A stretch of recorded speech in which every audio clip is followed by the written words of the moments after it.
Kash Patel had his Senate hearing the other day.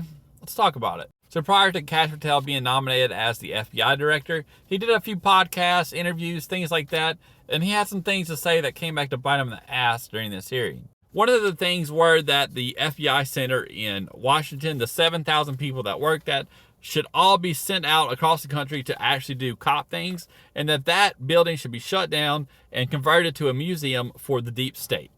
Now, he was asked about this, but there was like a time thing, so he kind of got away from actually having to answer it. And he said something about 30,000 officers are backing him, that he's worked in the Obama administration, that he's worked under Republican administrations, and he kind of went on a whole tangent about it.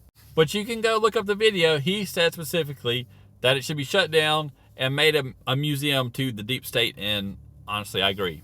Frankly, his viewpoint of sending people out and doing actual comp work out in the country, I think is a good one. Now, obviously, there are some things like cyber terrorism and cyber warfare that you do inside of a building, and you don't really go anywhere for that.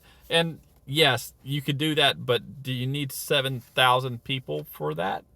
And I'm assuming you wouldn't want 7,000 people doing that in the same building. That would be a ripe target. I'm just saying.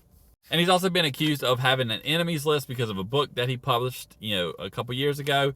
But he said he wants to look forward and not back whenever he takes over as FBI director. Also, in some previous interviews on podcasts, he mentioned that the Epstein list is something that the FBI director would have access to, and hopefully the ability to release. They did also ask him about January 6th, and he did say that he disagreed with Trump commuting and pardoning the people that were sentenced for January 6th for assaulting police officers, and he thought that should not have happened.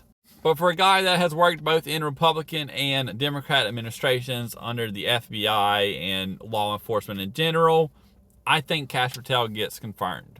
I think it's too polarized for him to get confirmed by anything other than a full Republican vote, but I think everyone on the Republican side will end up voting for Kash Patel.